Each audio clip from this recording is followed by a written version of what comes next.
Professor Nageswararao గారు నాకు తెలిసి తన రాజకీయ విశ్లేషణల్లో వైఎస్ఆర్ కాంగ్రెస్ పార్టీని అండ్ అధికారంలో ఉన్నప్పుడు జగన్మోహన్ రెడ్డి గారు తీసుకున్న నిర్ణయాలను తాను వ్యతిరేకించినట్లు బహుశా అటు తెలుగుదేశం, జనసేన, బీజేపీ, కాంగ్రెస్ ఎవరిని కూడా ఆ స్థాయిలో విమర్శించి ఉండరు.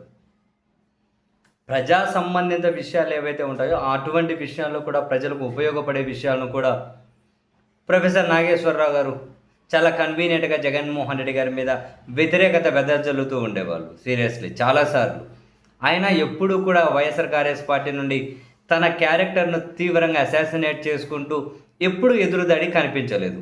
కానీ అనూహ్యంగా ఎప్పుడైతే పవన్ కళ్యాణ్ గారు, నాదెండ్ల మనోహర్ గారు వెళ్ళి జగన్ గారిని ఇబ్బంది పెట్టాలని అమిత్ షా గారి దగ్గర అడిగితే ఆయన లేదు అని చెప్పి చంద్రబాబు గారి incident friend and Jagan long term friend అన్నారని చెప్పి కొన్ని వ్యాఖ్యలు చేశారు.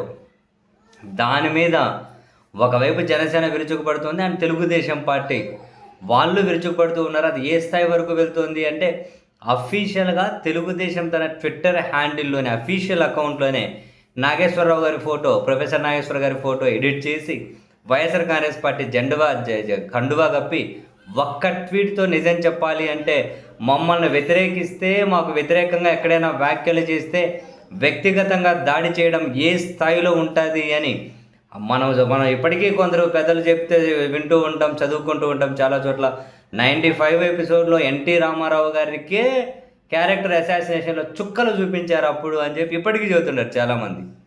మరి ఎన్టీఆర్ గారిని అంత పెద్ద మహావ్యక్తినే వదిలిపెట్టని వాళ్ళు ఇప్పుడు నాగేశ్వరనో ఇంకో ఎక్స్నో వైనో జడ్నో వదిలిపెడతారని చెప్పి అనుకోవడానికి లేదు.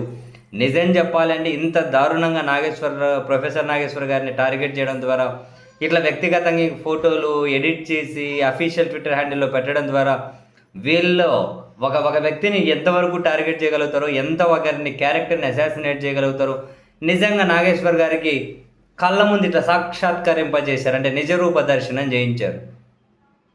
అంటే అటాక్ ఎంతవరకు చేయగలుగుతాం, అసలైన విషయాల కంటే కూడా ఒక వ్యక్తి క్యారెక్టర్ని ఏ విధంగా అసాసినేట్ చేయగలుగుతామని నిజంగానే ఈ ఒక్క ట్వీట్తో ప్రొఫెసర్ గారికి నిజరూప దర్శనం అయితే ఖచ్చితంగా చేయించినట్లే. బాబా ఈ దాడిలో ఈ స్థాయిలోన ఆయన జనరల్గా ఆయనకు వచ్చిన ఇన్ఫర్మేషన్ ఆయన దగ్గరకు వచ్చిండే చెప్పారు. ఇప్పుడు ఆయన చెప్పడం వల్ల వైసీపీకి ఏమన్నా ప్లస్ ఉంటుందా? ఏం ప్లస్ ఉంటుంది? జనరల్గా దీనివల్ల వైసీపీకి ప్లస్ ఏముంటుంది? పోనిబడి జనసేనకు టీడీపీకి మైనస్ ఏముంటుంది?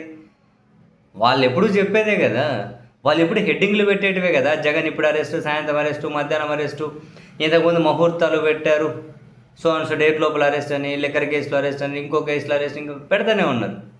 అది రోజు చేసే పనే కదా వాళ్ళు.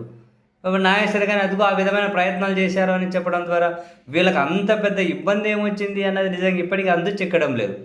బట్ ఏది ఏమైనా వ్యక్తిగతంగా ఏ స్థాయి వరకు వెళ్ళి దాడి చేయగలుగుతారు అని ఒక పర్సనల్ అఫీషియల్ అంటే ఒక పార్టీ అఫీషియల్ ట్విట్టర్ హ్యాండిల్లోనే ఈ విధమైన ఎడిటింగ్ పిక్కులు వేయడం ద్వారా నిజంగానే నాగేశ్వర్ గారికి టీడీపీ నిజరూప దర్శనం అయితే చేయించినట్లే.